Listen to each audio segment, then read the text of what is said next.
Shalom kekasih-kasih Tuhan. Hari ini saya ingin berbagi sesuatu tentang masalah kerukunan. Artinya tidak ada pertengkaran ya. Makanya sama seperti lagu yang kita selalu nyanyikan kalau ke gereja. Kita tuh selalu kalau ke gereja itu selalu yang kita nyanyikan kadang, ku tak pandang dari gereja mana, asalkan berdiri di atas firman-Nya. Kalau hatimu seperti hatiku, kaulah saudara dan saudariku. Dan selalu kita pakai ayat bahwa kita ini adalah satu anggota tubuh Kristus. Artinya, kalau kita anggota tubuh ya kita nggak boleh saling menyakiti satu sama lain. Salah satu contoh anggota tubuh Kristus, atau salah satu contoh anggota tubuh, kalau benar-benar anggota tubuh adalah ketika telinga ini disakiti, maka mulut akan teriak sakit gitu. Kalau jempol kaki kita diinjak, maka mulut kita akan teriak sakit gitu. Gak mungkin kalau jempol kaki kita diinjak terus mulut hahaha ketawa-ketawa. Ya mungkin itu anggota tubuh yang gila. Nah, banyak banget orang Kristen yang menamakan dirinya, menyebut dirinya sebagai anggota tubuh Kristus, keluarga di dalam Tuhan, tapi justru hidup di dalam pertengkaran. Dan pertengkaran ini terjadi tidak hanya ke sesama anak Tuhan, juga ke sesama hamba-hamba Tuhan, ke sesama gereja yang kadang buat saya lucu ya, lucu, agak menggelitik, agak aneh. Kenapa? Ada aja sesama pendeta saling menjelekkan, saling bertengkar, saling saling merendahkan. Ya kadang kalau dia Protestan menganggap dirinya lebih bagus dari karismatik, kadang karismatik menganggap dirinya lebih bagus dari Protestan. Ya sesama anak Tuhan bertengkar, padahal satu gereja saling menjelekkan, saling merendahkan. Makanya dari situ saya belajar bahwa ternyata kerukunan itu cuma bisa dinyanyikan, tapi tidak bisa jadi kehidupan. Makanya banyak banget kan kalau kita nyanyi nih, kalau kita nyanyi lagu kan ada lagunya itu tentang masalah kerukunan, bahwa berkat-berkat itu diperintahkan Tuhan buat mereka yang hidup dalam kerukunan. Ada itu lagunya, teman-teman pasti tahu lagunya. Seperti bau urapan di kepala Harun, yang mengalir ke jubahnya turun seperti embun yang dari Hermon mengalir ke Bukit Sion. Dan Alkitab mencatat juga kesanalah Tuhan memerintahkan berkat-berkatnya. Artinya bahwa di mana ada kerukunan, maka akan ada berkat-berkat Tuhan. Cuma yang jadi masalah adalah bagaimana ada berkat Tuhan kalau sesama orang Kristen aja bertengkar itu. Sesama orang Kristen bertengkar, saling menjelekkan, saling gosipin. Kadang kalau ngomongin dosa ya, waduh ampun. Kadang menganggap dirinya lebih baik daripada orang lain. Dan itu kan bukan ciri-ciri anak Tuhan. Ciri-ciri anak Tuhan itu dia nggak akan pernah menganggap dirinya lebih baik daripada orang lain. Makanya kenapa pertengkaran terjadi? Karena terkadang ya masing-masing egois, menganggap dirinya lebih benar daripada orang lain. Apalagi pertengkaran itu terjadi karena masalah faktor ya uang lah, jemaat lah, domba lah. Aduh pusing saya. Kadang kalau ngelihat pendeta bisa bertengkar itu, ngapain sih sama pendeta bertengkar? Hanya karena bertengkar jemaatnya pindah. Makanya karena jemaatnya pindah dia nggak terima, dia marah-marahin itu pendeta yang tempat di mana jemaatnya pindah. Ya coba koreksi diri dong. Kalau misalkan iya tapi domba saya pak direbut pak, domba saya diambil pak, kan banyak yang ngomong kayak gitu. Coba lihat dulu, jangan-jangan di gereja nggak dikasih makan dengan baik sampai jemaatnya lebih nyaman di sebelah gitu.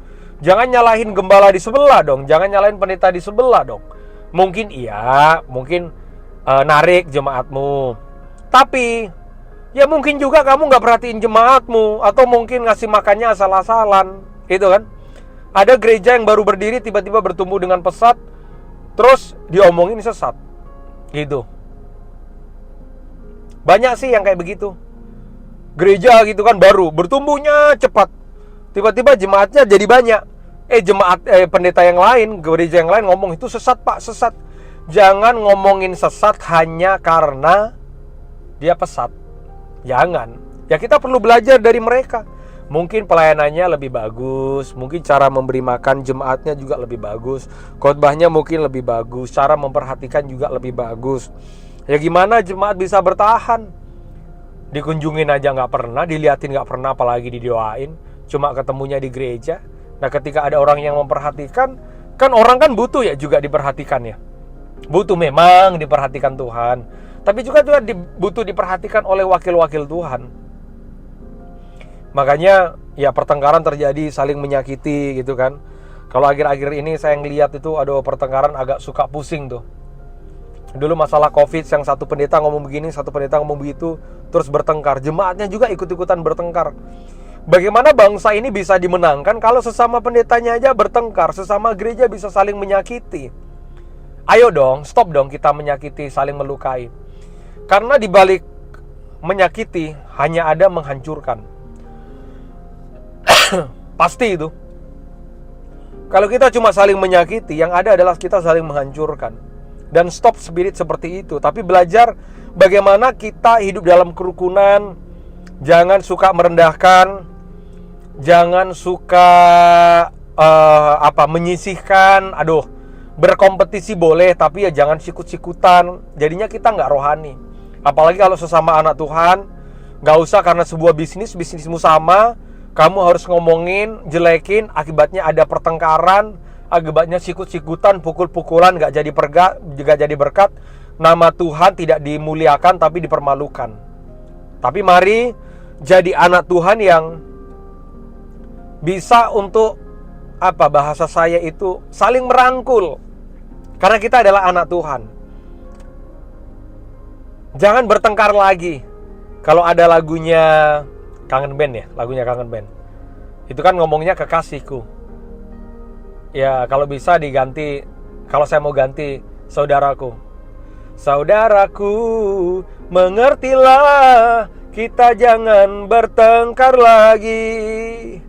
Karena kita semua satu iman, mari kita saling menguatkan. Harusnya begitu. Tapi ini enggak sikut-sikutan, menjelekkan, pertengkaran terjadi, ampun. Terkadang juga pertengkarannya di medsos. Setelah bertengkar di medsos, saling menyakiti di medsos. Makanya gunakan medsos itu dengan cara yang benar. Ayo rukunlah. Gak ada kok yang terbaik, itu gak ada. Dan jangan pernah merasa lebih baik. Kita semua ini sama di hadapan Tuhan. Karena kita semua sama di hadapan Tuhan, hendaklah kita ini jadi berkat dan jangan jadi batu sandungan. Stop pertengkaran.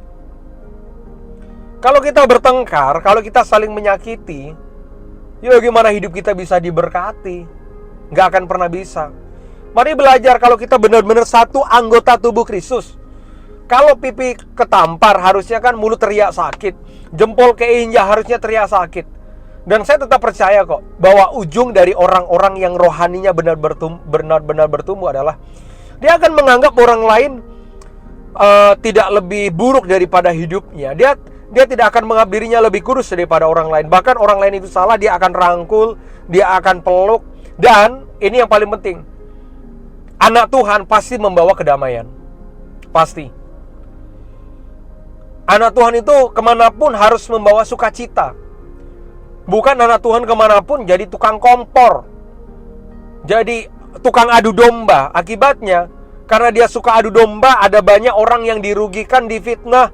Akibatnya pekerjaan Tuhan banyak yang dirugikan. Hati-hati dengan orang-orang seperti itu. Nanti suatu saat kamu akan menuai dari apa yang kamu tabur. Tuhan itu adil kok. Kenapa ada orang-orang yang menuai? Harus ada orang-orang yang menuai dari apa yang dia tabur, supaya hidupnya gak sembarangan.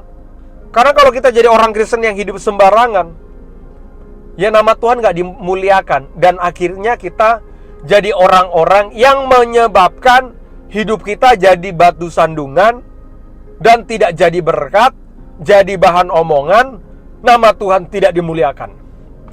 Makanya doa saya, ayo berhenti kita bertengkar, tapi kita mengasihi, karena kita saudara seiman, satu tubuh, satu anggota Kristus, saling menopang, saling memperhatikan. Kalau yang lain kelaparan, yuk saling memperhatikan, saling menguatkan. Karena Alkitab berkata bahwa di mana ada kerukunan, di situ ada berkat Tuhan. Dan berkat Tuhan itu diperintahkan buat orang-orang yang hidupnya saling mengasihi, saling memberkati, saling menopang, saling menguatkan, dan tidak ada pertengkaran, agar berkat-berkat itu selalu ada di dalam hidup kita. Oke? Jadilah pembawa damai, bukan jadi tukang kompor, tapi jadilah pembawa damai yang selalu membawa kesejukan. God bless you.